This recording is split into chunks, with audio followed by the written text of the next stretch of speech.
Alléluia. Alléluia. J'aimerais que tu acclames encore Jésus-Christ de Nazareth. J'aimerais que tu acclames Dieu pour cela. Alléluia.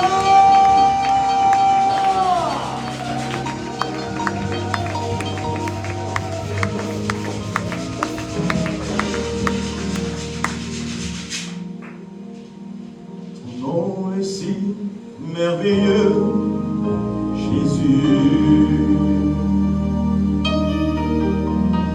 Ton nom est si merveilleux, Jésus. Ton nom est si merveilleux. Ton nom est si merveilleux. Ton nom est si merveilleux, Jésus. Ton nom est si merveilleux. Ton nom est si merveilleux. Ton nom est si merveilleux, Jésus. Est-ce qu'on peut le dire ensemble? Ton nom est si merveilleux, Jésus. C'est vrai, Jésus. Ton nom est si merveilleux, Jésus. Encore, reprenons-le. Ton nom est si merveilleux.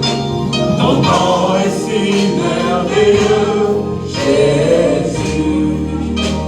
Marie brossée. Ton nom est si merveilleux, Jésus. Oh, ton nom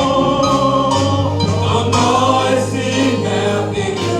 Ton nom est si merveilleux. Seigneur, ton nom est si merveilleux, Jésus. Ton nom est si merveilleux. Seigneur, ton nom est si merveilleux. Jésus, ton nom est si merveilleux, Jésus. Ton nom me donne de la vie, Jésus. C'est par ton nom que nous vivons, Seigneur. Ton nom me donne de la vie, Jésus.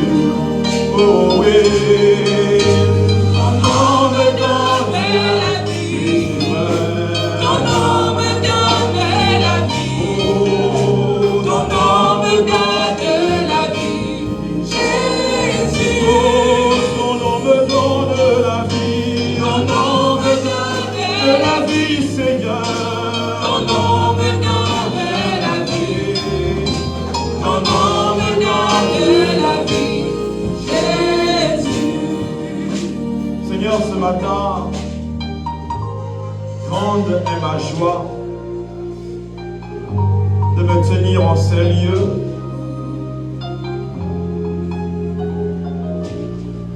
Seigneur, les mots sont faibles.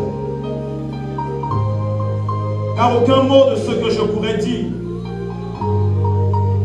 ne pourrait présenter la joie qui m'anime ce matin.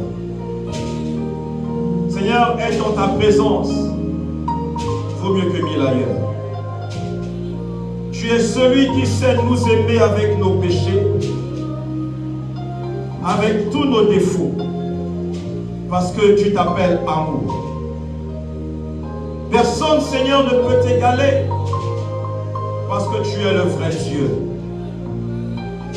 Seigneur, j'aime te dire que tu es l'auteur du commencement, parce que tu existes avant le commencement. Seigneur, tu es l'alpha et l'oméga. Tu n'as ni commencement ni fin, parce que tu es éternel. Qui est comme toi, Seigneur? Qui est comme toi? Seigneur, nous ne sommes rien sans toi, mais toi, tu es Dieu sans nous, parce que c'est toi qui as créé toutes choses. Merci pour cette grâce que tu nous accordes d'être en vie. Ce n'est pas parce que nous prions, mais c'est par ta grâce. Père, tu es si grand que les cieux des cieux ne peuvent te contenir. Tu es si puissant que tu fais de la terre ton marchepied. Sois exalté, Seigneur. Sois élevé au plus haut des cieux. Merci encore. Et que toute la gloire te revienne pour l'éternité. Au nom de Jésus, disons Amen. Merci, Seigneur.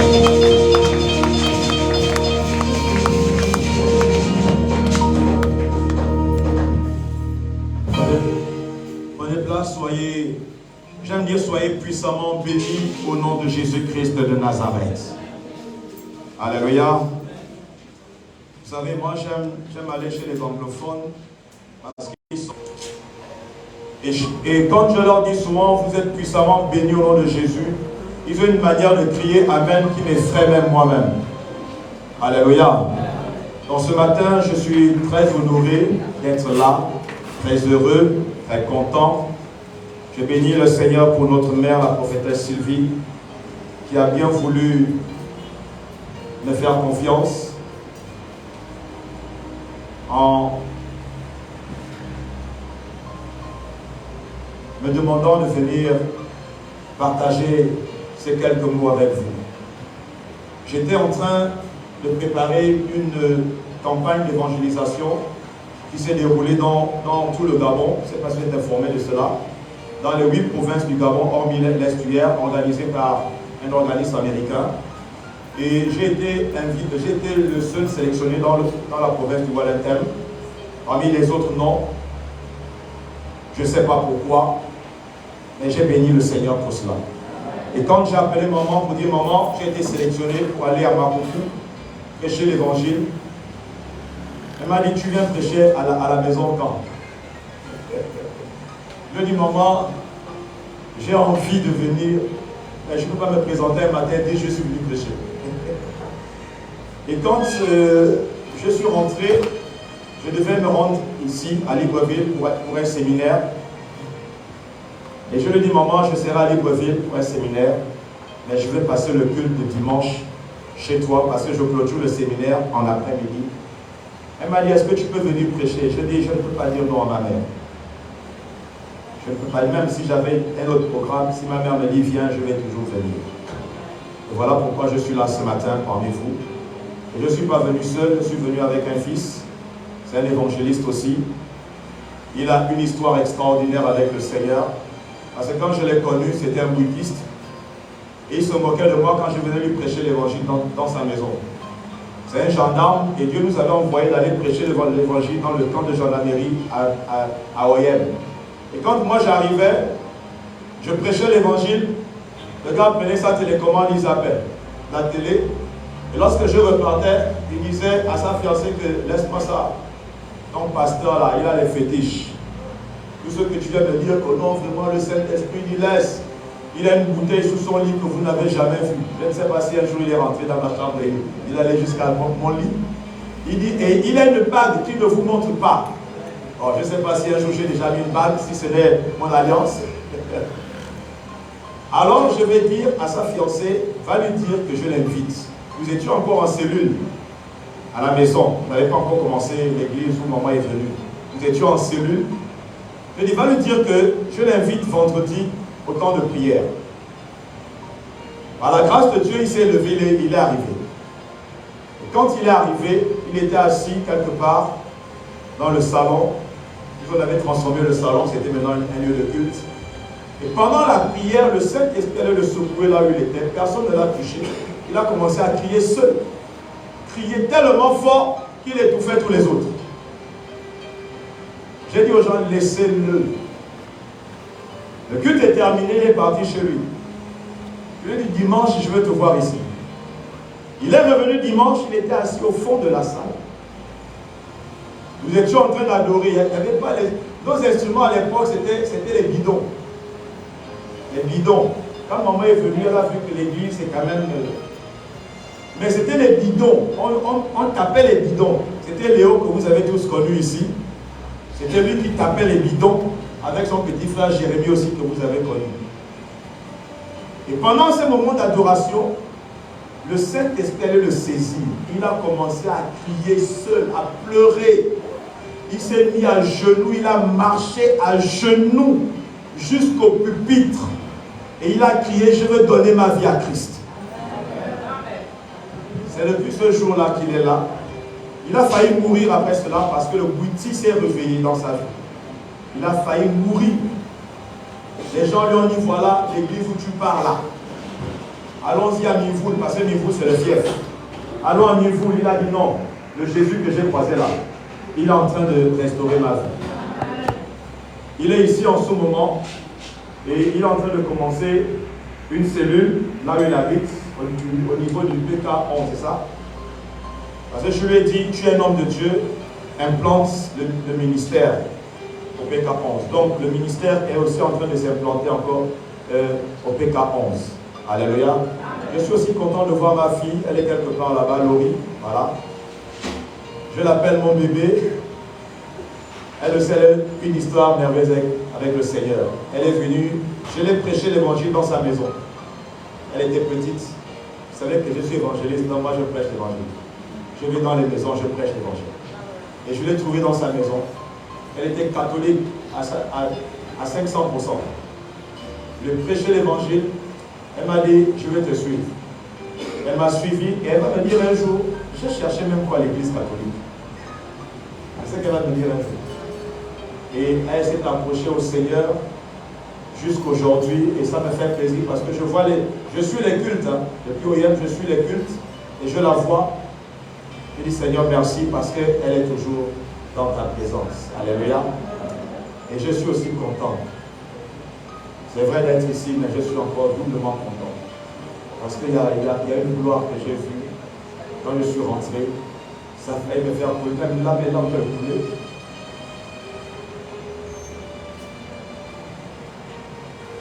Excusez-moi. Parce que beaucoup ne croyaient pas. Mais c'est arrivé.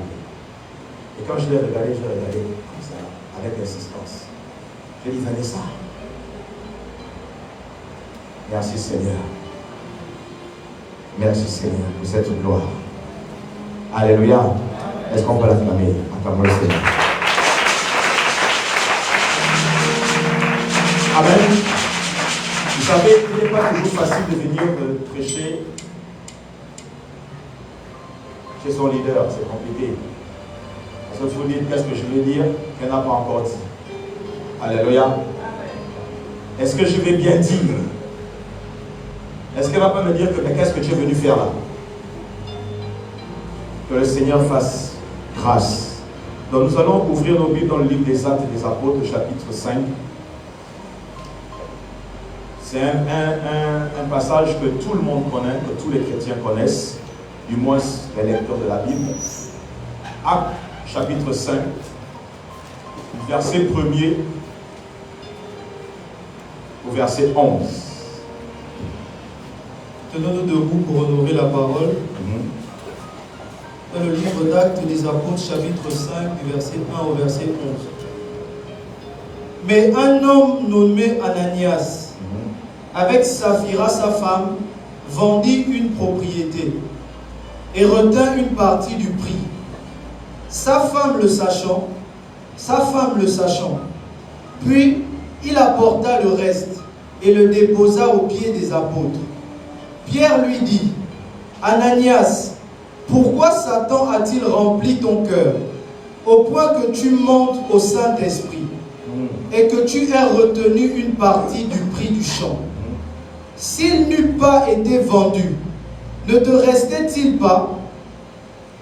Et après qu'il a été vendu, le prix n'était-il pas à ta disposition? Comment as-tu pu mettre en ton cœur un pareil dessein? Ce n'est pas à des hommes que tu as menti, mais à Dieu.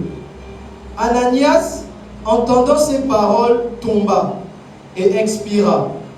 Une grande crainte saisit tous les auditeurs. Les jeunes gens, s'étant levés, l'enveloppèrent, l'emportèrent et l'ensevelirent. Environ 3 heures plus tard, sa femme entra, sans savoir ce qui était arrivé. Pierre lui adressa la parole. « Dis-moi, est-ce à un tel prix que vous avez vendu le champ? » « Oui, répondit-elle, c'est à ce prix-là. » Alors Pierre lui dit, « Comment vous êtes-vous accordé pour tenter l'Esprit du Seigneur? Voici, ceux qui ont enseveli ton mari sont à la porte, et ils t'emporteront. » Au même instant, elle tomba aux pieds de l'apôtre et expira. Les jeunes gens, étant entrés, la trouvèrent morte. Ils l'emportèrent et l'ensevelirent auprès de son mari. Une grande crainte s'empara de toute l'assemblée et de tous ceux qui apprirent ces choses. Amen. Amen. Prenez place. C'est une histoire que nous connaissons tous. Cette histoire a été prêchée de plusieurs manières. Et ce matin, le message est la crainte de Dieu. Alléluia. La crainte de Dieu. Nous remarquons dans nos églises qu'il est difficile de retrouver des personnes qui craignent réellement le Seigneur. Nous nous amusons trop.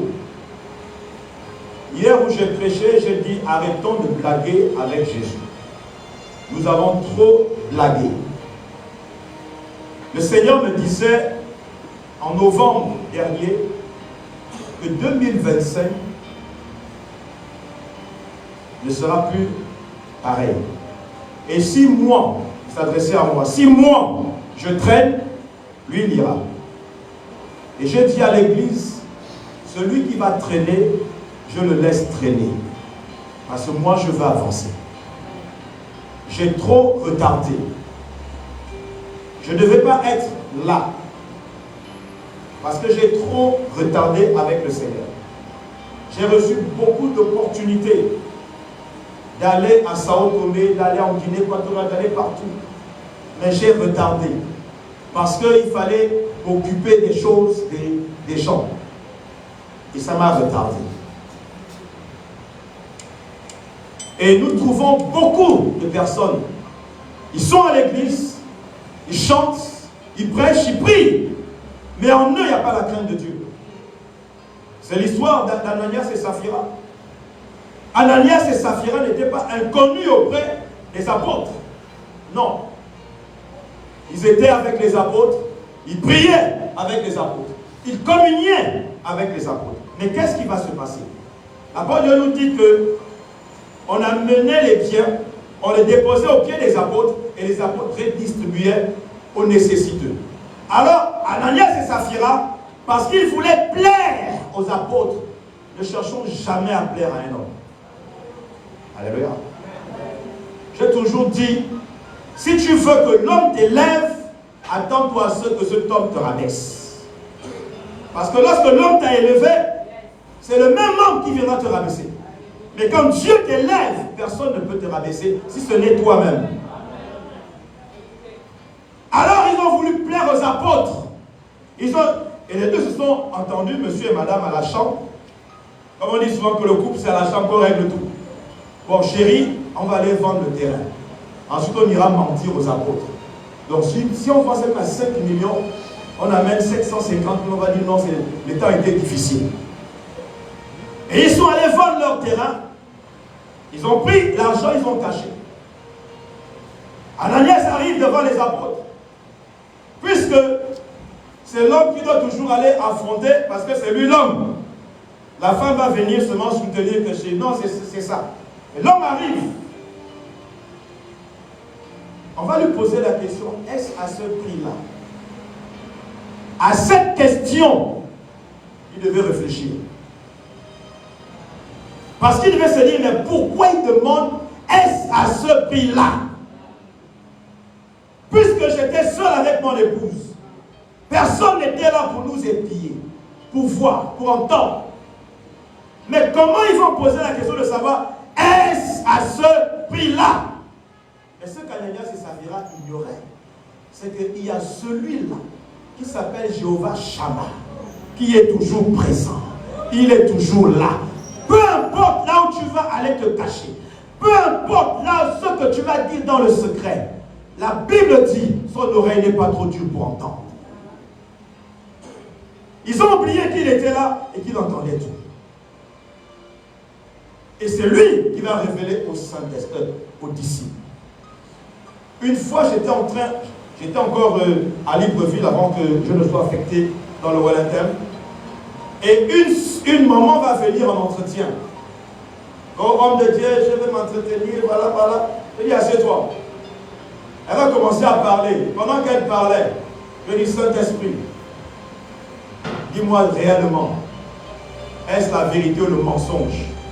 Ce que je vous dis, c'est la vérité. J'ai posé la question au Saint-Esprit. Le Saint-Esprit m'a dit, elle te ment. Je lui ai dit, maman, arrête. Arrête de me mentir. Elle m'a regardé. Je lui ai dit, oui. Est-ce que je mens? Tu es en train de me mentir. Ça s'est arrêté là. L'entretien s'est arrêté à l'instant. Pourquoi? Parce que lorsque tu es devant un homme de Dieu, une femme de Dieu, arrête. Arrête. L'Esprit du Seigneur va révéler. Même si la personne ne parle pas, ne te dis pas que la personne n'a rien vu. Vous savez, je dis toujours à l'église que quand j'étais avec la prophétesse Sylvie, le dimanche quand elle arrivait, je faisais ça. Est-ce que ça ne va pas? Parce que, et elle aime souvent me faire ça, elle me dit, moi je dis, ça va. Quand elle me dit ça, elle dit, est-ce que le Saint-Esprit l'a montré? Parce que lorsqu'elle insiste, c'est qu'il y a quelque chose. Ça va. Je suis obligé de dire, non maman, voilà. Ananias et Saphira vont venir, croyant qu'ils étaient devant des simples hommes. Et ils vont te mettre en mentir. Et lorsque Ananias va terminer de mentir, le Saint-Esprit va le frapper. Et il va mourir. Après, Dieu déclare qu'une crainte s'est emparée. Alléluia. La crainte de Dieu. On continue d'abord. La crainte s'est emparée d'eux. On a amené Ananias, on l'a enterré. Saphira n'était au courant de rien. Mais comme le même esprit de mensonge était aussi en elle, elle est arrivée.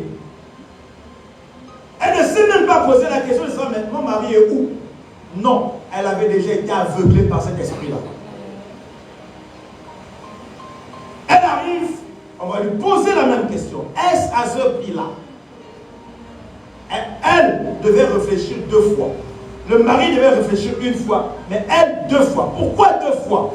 Parce qu'elle devait se dire, mais pourquoi on me pose la question alors que mon mari est déjà venu? Elle n'a pas réfléchi. Elle a directement réagi. Oui, c'est à ce prix-là. Et les disciples vont lui dire, pourquoi, comment vous avez eu l'audace, le courage de vous accorder et de mentir au Saint-Esprit? Il n'a pas dit aux hommes, il a dit au Saint-Esprit. Ça, c'est quel courage que vous avez eu? Il va lui dire, voilà, les jeunes qui ont transporté le corps de ton mari sont là, prépare-toi parce que tu pars aussi. Et à l'instant, elle est tombée, elle est morte. La crainte de Dieu. Nous n'avons pas la crainte de Dieu. Voilà pourquoi nous ne nous respectons pas d'abord nous-mêmes. Parce que lorsque tu crains le Seigneur, tu respectes ton frère. Tu respectes ta soeur. Lorsque tu crains le Seigneur, tu vois que des qualités dans la vie de ton frère, dans la vie de ta soeur. Lorsque tu crains le Seigneur, tu ne cherches pas les défauts.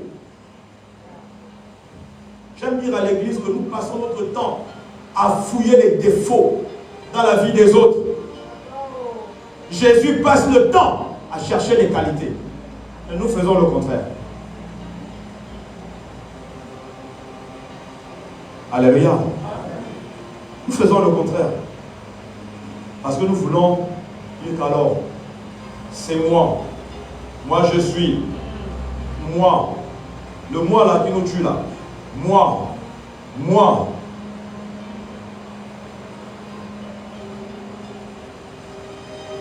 Le moi va nous tuer, nous tous. Parce que quand tu dis moi, tu dis Jésus, mets-toi de côté. Je n'ai pas besoin de toi. J'ai besoin de moi-même. Parce que je peux. Je peux. Et la crainte de Dieu n'est pas en nous. La crainte de Dieu, ce n'est pas la peur de Dieu. Parce que le français va nous dire que le synonyme de crainte, c'est peur. Ce n'est pas la peur de Dieu. La Bible nous apprend que Dieu, c'est notre Père. Alléluia. Nous sommes tous d'accord. Il est notre Père. Jésus a dit, quand vous priez, dites, notre Père. C'est notre Papa. Est-ce qu'on doit avoir peur de notre Père? Non.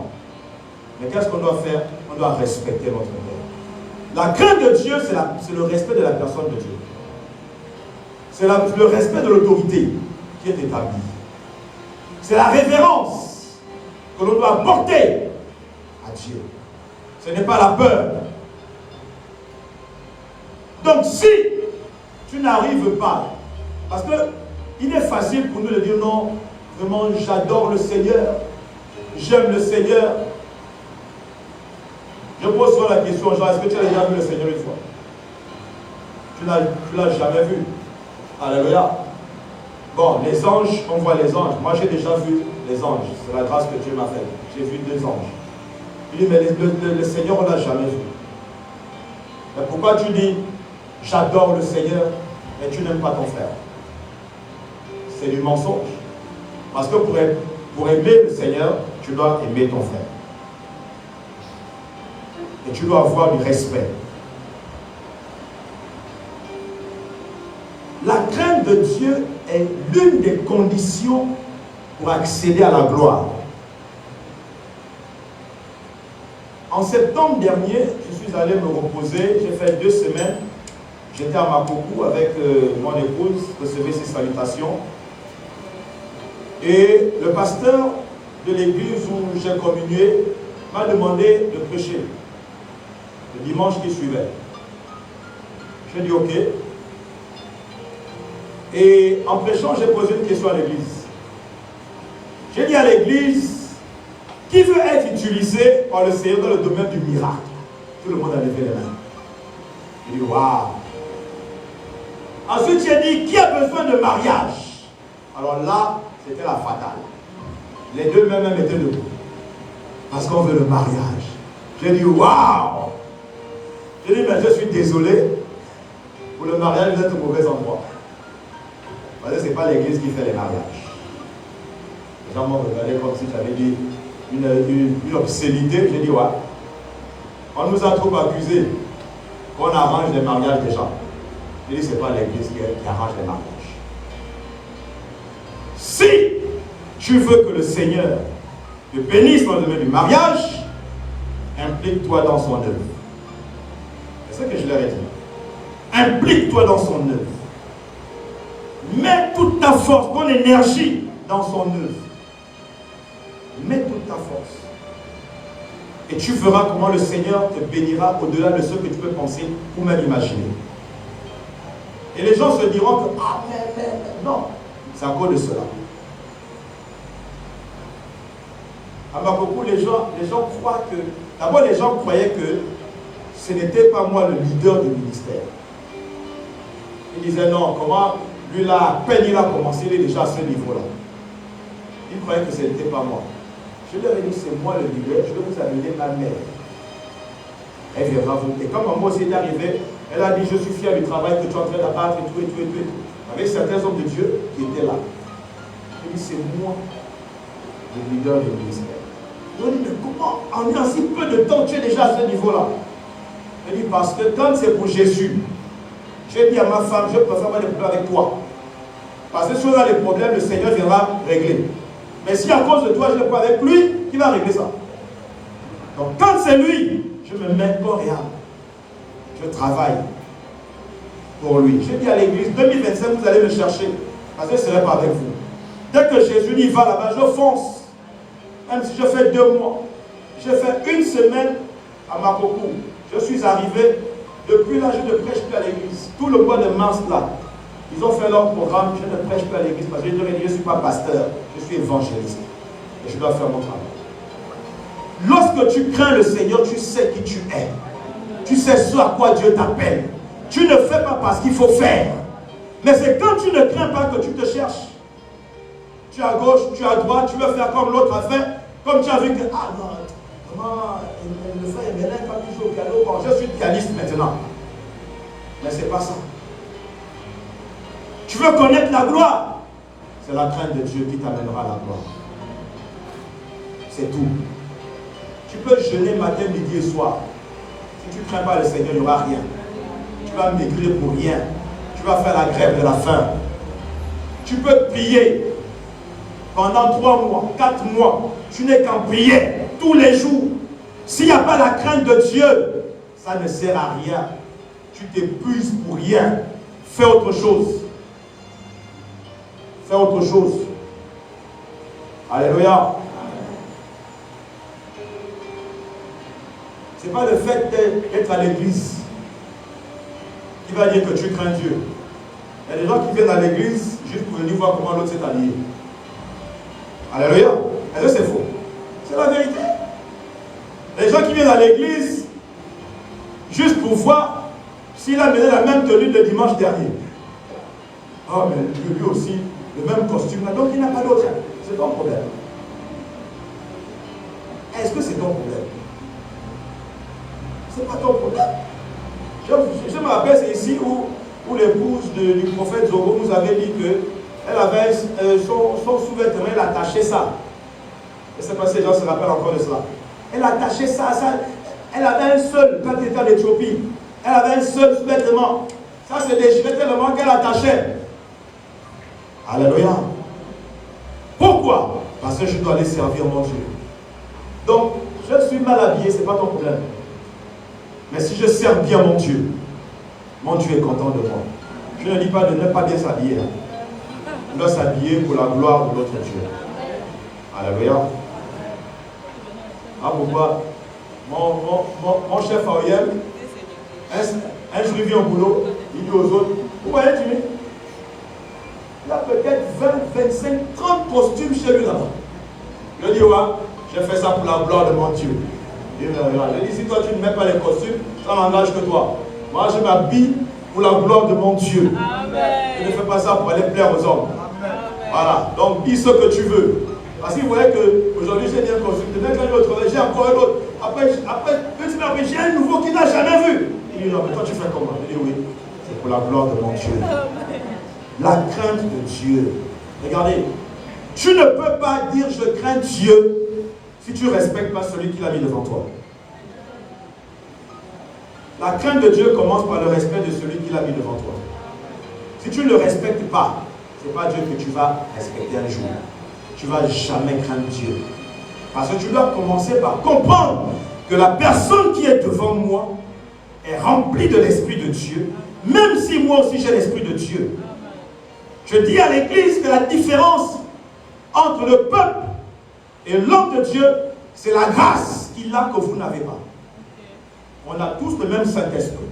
Parfois, vous avez même plus de dons spirituels que nous, mais nous avons une grâce que vous n'avez pas.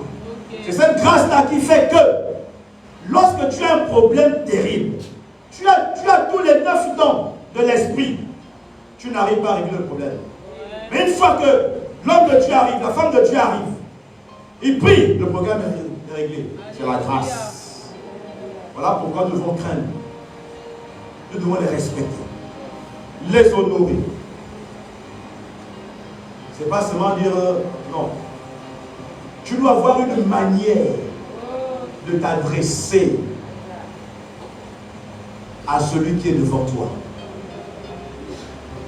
Une manière de parler à celui qui est devant toi. Ce n'est pas ton ami. Alléluia. Vous savez, le pasteur Clotaire et moi, on était tous les jours ensemble. Certains connaissent ça ici. Tous les jours, lui et moi, on était ensemble. Tous les jours. Il me disait, évangéliser à la maison. J'arrive, il a préparé. On mange. On raconte. Mais, moi-même, je mettais une distance entre lui et moi. Je savais que c'est mon pasteur. Même si on est ensemble, on rit. C'est mon pasteur. Je ne l'ai jamais tutoyé un jour. Il vient souvent au Yem pour ses missions de travail. Quand il arrive, il m'appelle. Évangéliste, je suis là. J'arrive toujours, même si je dois aller au travail, je laisse d'abord le boulot, je fonce vite. Je ne l'ai jamais tutoyé un jour. Je l'ai toujours vouvoyé, jusqu'aujourd'hui. Parce que je sais que Dieu aussi l'a utilisé pour me donner quelque chose. Et pour cela, j'ai ce respect-là vis-à-vis de lui. Même l'évangéliste, par contre, que vous connaissez, c'est mon neveu. Mais je dis aux gens, lui là, je le prends comme un père. Parce que quand je commence ma marche avec le Seigneur, à un moment, je tombe. Parce que j'avais été déçu et j'ai dit, je ne pars plus à l'église. C'est lui qui était venu à la maison. J'étais encore chez mes parents me trouver. Il m'a exhorté. Je suis allé à l'église. Et il a continué de m'exhorter, de m'encourager. Voilà pourquoi je le respecte beaucoup. C'est un homme de Dieu. Quand il vient au Yem, c'est moi qui lui fais la table. Je rentre en cuisine, je lui fais la table. C'est moi qui... Quand il venait, je lui demandais de lui. Je lui fais la table quand il est au Yem. C'est mon neveu. C'est vrai qu'il est plus âgé que moi, mais dans le sang là, je suis son oncle, je suis son père. Je suis le petit frère à son défunt père. Je suis son père. Mais quand il arrive, je lui fais la table. Il termine de manger, il me dit non, tonton, lève quand même, je vais enlever. Je dis non, quel homme de Dieu. J'enlève. Et pourtant, je peux dire, j'ai plus d'assemblée que lui. Alléluia. J'ai plus d'assemblée que lui. Mais, il est avant moi. Et pour ça, je lui donne du respect. Alléluia. Nous tous là, si je demande qui n'a pas le Saint-Esprit, personne ne va lever le doigt. Parce que tous avons le Saint-Esprit. N'est-ce pas? Le Saint-Esprit est en nous. Mais lorsque tu as le Saint-Esprit, c'est là que tu dois manifester cela. Parce que c'est le Saint-Esprit en toi qui te dira ce que tu fais n'est pas bien. Quand tu as le Saint-Esprit, c'est lui qui te dira arrête de faire ce que tu es en train de faire. Arrête. Et si tu continues, il y avait un pasteur qui avait dit un jour, oh non, le Saint-Esprit part. J'ai dit non, ça c'est un faux message. Le Saint-Esprit ne quitte pas le corps de quelqu'un. Le Saint-Esprit s'attriste. La Bible dit, n'attristez pas l'Esprit de Dieu qui est en vous. Il s'attriste, et quand il s'attriste, il devient, c'est comme un feu. Quand il est actif, il est grand. Quand il s'attriste, il devient petit. Jusqu'à ce qu'il va devenir une toute petite flamme en toi. Quand tu n'as pas la crainte de Dieu, il devient une toute petite flamme en toi. Mais il te parlera toujours. Ce que tu fais n'est pas bien. Reviens. Reviens. Alléluia. C'est bien d'avoir le Saint-Esprit. Tout le monde cherche le Saint-Esprit. Tout le monde cherche l'onction, la puissance. Il a dit aux chrétiens, dès que tu as le Saint-Esprit, tu as l'onction. Tu as la puissance. Ne cherche plus, tu l'as encore. Mais, tu dois le travailler. Pour le travailler, ça passe par la crainte de Dieu. Ça passe par le respect de l'autorité. On ne blague pas. L'autorité ne sera jamais notre ami. Alléluia. Ce n'est pas notre ami. Même si on rit ensemble, ce n'est pas notre ami. Ce n'est pas notre ami. Il faut souvent voir le comportement de l'autorité établie. Voyez son comportement. Il a un comportement, même s'il ne vous dit pas, mais qui vous montre que nous ne sommes pas des amis. Nous ne sommes pas des amis. Il faut faire attention à ce comportement-là. C'est ça la crainte de Dieu. C'est ça la crainte de Dieu. Lorsque les apôtres vont parler, ils vont dire, vous n'avez pas craint l'Esprit de Dieu. Est-ce qu'on a vu l'Esprit de Dieu? Non. Mais l'Esprit de Dieu était dans les apôtres. Et quand ils parlaient, ils disaient, mais l'Esprit de Dieu qui est en moi, tu ne crains pas ça. En d'autres mots, c'est ce que ça veut dire. Tu ne crains pas l'Esprit de Dieu que j'ai, qui me révèle tout ce que tu fais dans le secret. Une fois, je rentrais de croisade. Dimanche, je suis assis. Et mon responsable de chant vient chanter. Elle commence à chanter. Je l'ai regardé. Je dis, maman, arrête. Elle m'a regardé. Je dis, arrête. Je dis, tu étais où? Elle était là. Je dis, est-ce que ce que je suis en train de dire est faux? Derrière moi, où étais-tu? Et qu'est-ce que tu as fait? Elle-même, elle a déposé le micro. Elle allait s'asseoir. Parce qu'elle a compris que ce qu'elle allait faire dans le noir a été révélé en plein jour. C'est ça là qui amène la crainte de Dieu. Et quand tu vois ça, tu dis, hey, je préfère, je n'ai pas envie que. La crainte de Dieu va chasser en toi l'iniquité. Le péché va te fuir quand tu as la crainte de Dieu. Le péché va prendre ses bagages et partir. Le péché ne peut pas rester dans la vie de quelqu'un qui craint le Seigneur. Parce que la vie de quelqu'un qui craint le Seigneur est une vie de feu. Il y a le feu qui brûle en lui tous les jours. Le péché ne peut pas résister. Mais si le péché est là, si tu aimes le péché, c'est que la crainte de Dieu n'est pas en toi. Et tu ne peux pas me dire le contraire. Parce que comme j'ai dit au pasteur, que si vous voulez, on ouvre la parole de Dieu. C'est tout. On ouvre la parole de Dieu, on examine. Et je vous montrerai par A plus B que ce que je vous dis, c'est là. Et ce que vous me dites, c'est du n'importe quoi. Permettez-moi l'expression. Quand tu as la crainte de Dieu, tu ne pêches pas. Lorsque tu pêches, tu te répands aussitôt. Mais ce n'est pas que tu pêches et tu vas dormir. Tu dors tranquillement. Ta conscience ne te reproche pas. Tu dors bien, tu te lèves le matin, tu manges. Tu t'habilles, tu m'en vas à l'église. Tu es assis, ta conscience ne te dit rien. Ah! Et tu dis non, je suis chrétien. Ça fait 20 ans. Chrétienté, je te dis. 20 ans, c'est rien. Même si tu as 1000 ans de chrétienté, on s'en fout. Ça n'importe. 1000 ans de chrétienté n'a jamais amené quelqu'un au ciel. Alléluia. Il y a des gens qui sont nés de nouveau aujourd'hui, les morts, ils sont au ciel. Il y a des gens qui ont 50 ans de chrétienté, ils sont morts, ils sont en enfer. Ça ne sert à rien. Ça ne sert à rien. La crainte de Dieu attire la faveur de Dieu vis-à-vis de toi. Ça attire la faveur. Tu vas voir que lorsque tu crains le Seigneur, ça veut dire que tu respectes l'autorité. Quand l'autorité prie pour toi, automatiquement ça se déclenche. Ça se déclenche automatiquement. Ça se déclenche. Si l'autorité prie pour une autre personne, il n'y a rien. Parce qu'en elle, il n'y a pas la crainte. On va prier matin, midi et soir. Moi, le cas comme ça, je dis, oh, va t'asseoir, tu me fatigues, il n'y a pas que toi. Je dis, non, il n'y a pas que toi, il y a les autres aussi. Donc quand tu me fatigues, je ne suis pas là seulement pour toi. Alléluia.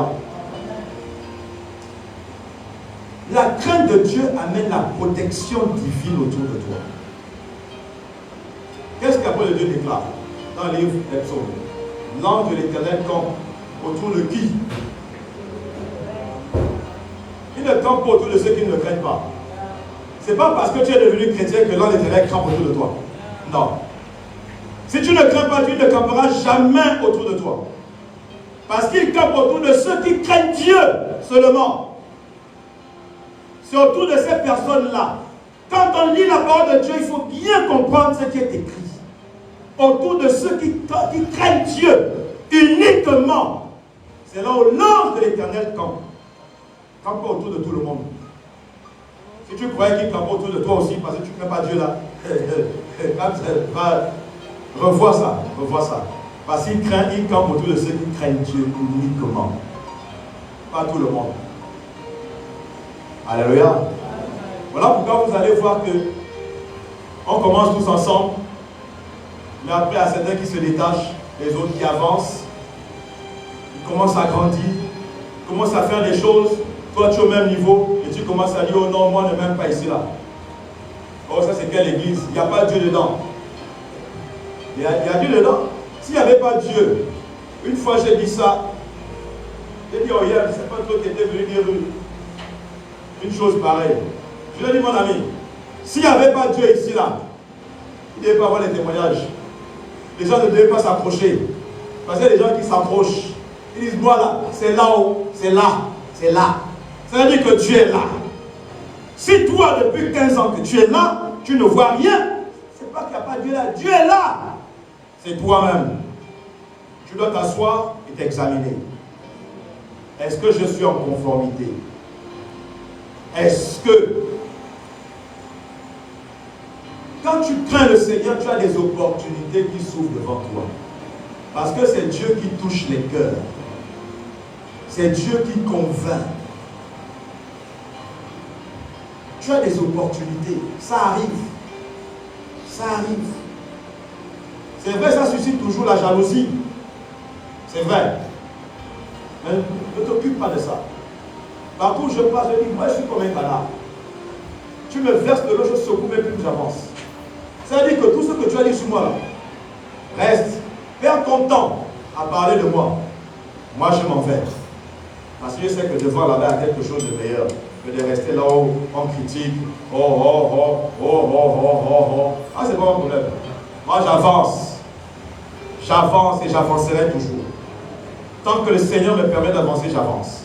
C'est comme ça que tu dois réagir. Ça, c'est le mental de celui qui craint Dieu. Même si l'adversaire est devant moi, le Dieu que je crains là, ne permettra pas que l'adversaire me touche. Et tu avances. Nous avons ce verset-là, Psaume 111, verset 10. La crainte de Dieu est le commencement de la sagesse. Est-ce qu'on comprend même ce qu'on dit? La crainte de Dieu, ce n'est pas la sagesse. C'est ce qu'il faut d'abord comprendre. Ce n'est pas la sagesse, la crainte de Dieu. Mais lorsque tu commences à craindre Dieu, c'est là où tu commences à devenir sage. Pourquoi? Parce que tu vas commencer à dire, ce que je faisais hier, je ne dois plus faire. C'est la sagesse qui est en train de parler en toi. Le mensonge que j'aimais, je dois arrêter. C'est la sagesse qui est en train de parler en toi. Tu n'es pas encore sage. Parce qu'on dit ça, oh non, après je déclare la crainte de Dieu, c'est le commencement de la sagesse. On va prier pour avoir la sagesse. Vous n'aurez pas la sagesse. Donc moi je dis au nom de Jésus, au nom de Jésus, au nom de Jésus. La sagesse ne vient pas parce que tu dis au nom de Jésus, au nom de Jésus. La sagesse vient quand tu prends conscience. C'est là où la sagesse commence. Ce n'est pas parce que tu vas jeûner. La sagesse ne vient pas en jeûnant. Non, la sagesse ne vient pas avec tout ça là. Même les dîmes et les offrandes n'amènent pas la sagesse. C'est la prise de conscience. Seigneur, j'ai compris. Je dois changer. Je ne dois plus me comporter comme avant. Si j'étais la plus grande congosseuse, j'étais le plus grand congosseur, je dois arrêter ça. On doit sentir qu'il y a quelque chose qui s'est passé dans ma vie. Même quand tu pars au travail, on doit sentir une différence. On doit dire, ah, Depuis un moment-là, tu as changé. Hein? Oui. Parce que la crainte de Dieu va s'extérioriser. On va voir cela en toi. On va dire, ah non, il est différent. Oui, je ne suis plus le même que vous avez connu hier. Je suis une nouvelle créature. Quand la parole de Dieu déclare que si quelqu'un est en Christ, elle est une nouvelle créature. Il faut bien comprendre. Ce n'est pas parce que pourquoi elle est une nouvelle créature, c'est faux. C'est un processus. Alléluia. C'est un processus. Et ça passe par ça, par la crainte. Par la crainte de Dieu. Parce que quand tu donnes ta vie à Christ, il y a quelque chose qui va commencer en toi. Quelque chose de nouveau. Tout ce que tu connais, lui, il buvait. Quand je l'ai connu, il buvait. Il avait les copines. Quand j'écoute les histoires, non. Il amenait sa copine depuis Libreville. Elle arrive. Il fait la petite quelque part, à l'aise et tout. Il y a l'argent, ça part là-bas. À la maison, on dit, bon, on va s'occuper de ça après. Alléluia. Quand il a donné sa vie à Christ, il a déjà dit, mon chéri, j'ai compris. Les copines, c'est fini. Il n'y a plus les copines. Il est là, ça fait combien d'années qu'il a affecté? Un an qu'il a affecté ici. Il me dit, papa, je suis là. Moi, c'est Jésus. Et voilà. Voilà quelqu'un qui a la crainte de Dieu. Il n'y a pas les copines. Il est seul, il n'y a pas les copines. Tu es seul, il n'y a pas les copains. Parce que quand tu as la crainte de Dieu, Dieu va aller chercher pour toi. Il va l'amener. Tu n'iras pas jeûner, tu n'iras pas faire les bains. Parce qu'il y a les pasteurs qui font les bains. Oui? Non. Je vais finir par ce témoignage-là. On commençait à peine la cellule, Papa Jean. Hein, Laurie? Papa Jean, sa femme va l'amener chez un prophète. Le prophète est même déjà ici, là. J'ai vu dans son statut, il a un programme. Un jeune prophète, très jeune. Alors le prophète va dire à sa femme que non, vous devez payer, je vais vous faire les bains, parce qu'il faut que tout ce qui est bloqué dans la vie de ton homme là, ça soit débloqué. Tout l'argent qu'on lui doit, ça doit être débloqué. Je vais vous faire les bains. Papa Jean a regardé. Entre-temps, j'appelais Papa Jean, il ne décrochait plus à mes appels. Je disais quelque chose de papa. Papa Jean était celui qui arrivait les dimanches à la maison, le premier, il arrivait à 4 h du matin. Moi, je suis au lit. 4 h du matin, il commence à balayer toute la cour. Il balaye la cour. Parce qu'on devait mettre les chaises dehors pour les enfants aussi. Il attend 5 h, il vient me toquer à la fenêtre. Papa, je veux les clés. Je viens ouvrir le salon. Il range tout. Il place les chaises, il prend les fauteuils, il déplace, il met le pupitre, tout. Après, il rentre chez lui se préparer pour venir au culte. Mais je vois un dimanche, 2 dimanches, 1 mois, 2 mois. Papa Jean ne vient pas à l'église. Qu'est-ce qui se passe? J'appelle, il ne décroche pas. Donc, il est chez le prophète. Le prophète qui fait les bains. Parce qu'il doit recevoir l'argent. Mais comme on priait pour lui, l'Esprit s'est allé le convaincre. Et il est allé chez le prophète, il a dit à sa femme qu'aujourd'hui là, la dernière fois que tu es mon parent. Il est arrivé devant le prophète, c'est la partie là qui m'a trop fait rire. Il me dit, papa, moi je vais parler. Je dis, Excellence, monsieur le prophète.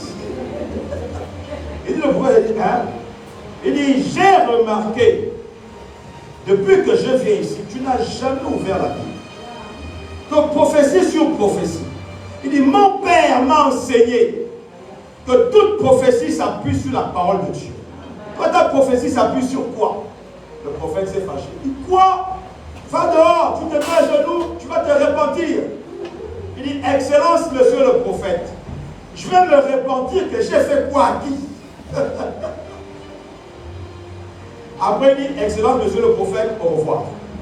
Quand il est sorti là, il est venu à la maison, il s'est mis à genoux, il a commencé à pleurer. Un papa, il avait plus de 50 ans. Il dit, papa, il y a quoi? Oh, papa, pardonne-moi, pardonne-moi. Je dis, il y a quoi? C'est là qu'il va relater tout ça. J'ai éclaté de rire. Donc, ce n'est pas parce que tu vas aller faire les bains. Jésus n'a pas fait les bains aux gens. Alléluia. Jésus a utilisé la boue une seule fois. Il n'a pas utilisé la boue 4 fois. Jésus n'a pas fait boire, il n'a pas pris les bouteilles. Venez faire l'onction de la bouteille. Non. C'est la crainte de Dieu qui t'ouvre les opportunités. C'est la crainte de Dieu qui t'ouvre les portes qui sont fermées depuis des décennies. C'est la crainte de Dieu qui attire les faveurs vers toi. C'est la crainte de Dieu qui ouvre le ciel en ta faveur. Et les bénédictions vont descendre tous les jours. Tant que tu craindras le Seigneur, tu ne seras pas dans le manquement. Tant que tu craindras le Seigneur, tu ne seras pas dans la disette. Tant que tu craindras le Seigneur, les flèches de l'ennemi vont venir vers toi. Le bouclier de Dieu se mettra devant toi. Tant que tu craindras le Seigneur, tout ce qu'on te fera ne pourra pas te nuire. Parce que la main de l'Éternel est sur toi pour te protéger. Tant que tu craindras le Seigneur, toutes les fois que tu vas crier à lui, son oreille sera toujours prête. Et il va toujours agir. Pourquoi? Parce qu'il le dit, il n'est pas un homme pour mentir. Il n'est pas le fils de l'homme pour se répandre. Il dit, il veille sur sa parole pour l'exécuter. Lorsque tu l'invoques, il regarde. Une fois, je disais à l'église, est-ce que vous savez ce qui se passe au ciel quand on dit au nom de Jésus? Lorsque tu dis au nom de Jésus, le ciel est en mouvement. Les anges commencent à dire, qu'est-ce qui se passe? On a invoqué le nom de Jésus. Et quand maintenant tu diriges la prière, les anges qui sont concernés par cette prière se détachent. Et ils viennent agir. C'est comme ça que ça se passe dans le monde spirituel. Si vous ne savez pas ça, c'est ainsi que ça se passe. Dès que tu dis au nom de Jésus, le ciel commence à trembler. On a invoqué le nom de Jésus. C'est un des serviteurs qui a invoqué le nom de Jésus. Parce que les anges sont prêts, ils sont prêts à agir. Mais quand tu n'as pas la crainte de Dieu, tu vas prier pendant des heures, ils ne vont pas agir. Parce qu'ils ne se retrouvent pas en toi. Ils ne se reconnaissent pas en toi. Ce n'est pas parce que tu as dit Jésus. Ils vont même te dire c'est quel Jésus. Tu parles de quel Jésus? C'est de quel Jésus? Ils vont te dire mais dans la Bible on parle aussi d'un autre Jésus. Et toi tu parles de quel Jésus? Parce que Jésus n'est pas inscrit en toi. Celui qui a la crainte de Dieu, le nom de Jésus est gravé sur son cœur. Voilà pourquoi quand on te voit, on sait que, oh, il y avait un policier. On partait au Cameroun, madame et moi. On arrive, on voit une voiture en panne. Je me mets sur le côté pour aller voir. Ils m'ont dit, oh non, on a un problème de batterie et tout. Je leur ai prêté ma batterie. Après un moment, le policier me regarde. C'est un homme de Dieu. Il dit pourquoi? Il dit non. C'est un homme de Dieu. Comme ça là. Un autre, c'est un gendarme qui te connaît même. Il m'a parlé de toi. Il est à la brigade à Kamisatou. Je partais au travail le matin. J'arrive à son poste. Il me regarde. Il me voyait passer tout le temps. Mais le jour là, il vient. Vous êtes un pasteur. Il dit pourquoi? Il dit non. Moi je vois. Vous êtes un pasteur. Alléluia. Quand tu n'as pas la crainte de Dieu, Dieu rend même les gens aveugles. Les problèmes, ils ne vont pas voir ça. Ils ne vont pas voir ça, il va les rendre aveugles. Ils seront frappés de nécessité. Donc ils te regardent là. Tu viens même l'expliquer les problèmes, ils ne voient rien. Il va te dire, oui, bon, j'ai compris. Je vais voir ce que je peux faire. Mais quand la crainte de Dieu, le cœur de la personne sera bousculé comme si c'est son propre problème à lui. Il va finir t'aider. Acclame le Seigneur.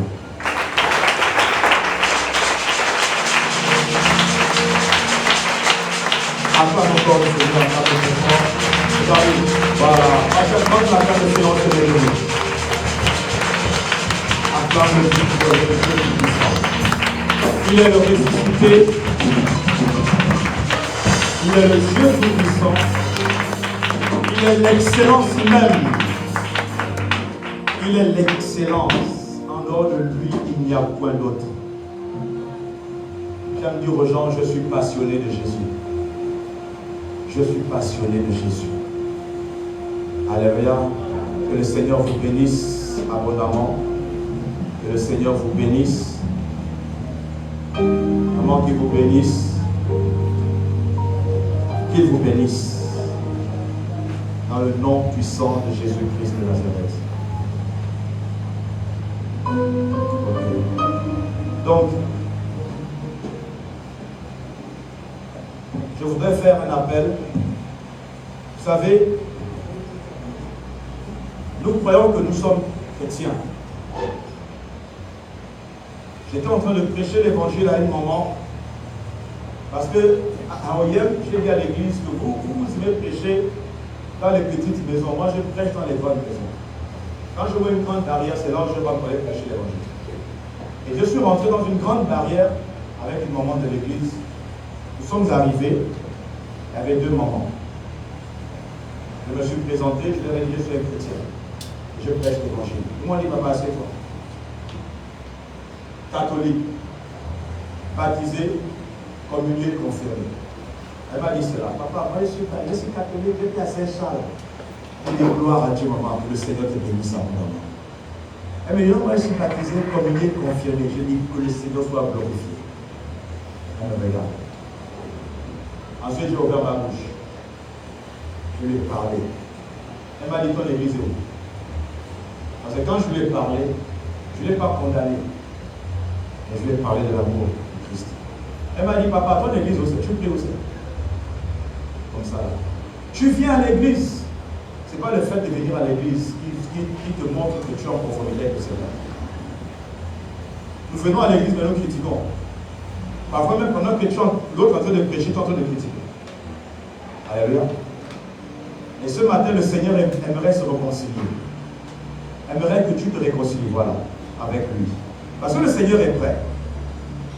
Ses bras sont toujours ouverts. Ses bras ne sont jamais fermés. Jusqu'à ce que ses bras vont se fermer. Parce qu'un jour, les bras du Seigneur vont se fermer. Parce que la Bible nous dit qu'à un moment, il y aura plus de grâce. La grâce va disparaître. Les bras du Seigneur seront fermés. Dans quelle situation seras-tu? Ce matin, le Seigneur te fait une grâce, une faveur. Tu es dans la salle. Tu viens. Peut-être que tu es venu pour la première fois. Et tu aimerais te réconcilier avec le Seigneur. L'occasion t'est offerte ce matin. Est-ce que tu es prêt ce matin à te réconcilier avec lui? Si tu es prêt, j'aimerais que tu lèves ta main de là où tu es assis. Gloire à Dieu. Est-ce qu'on va t'aimer le Seigneur?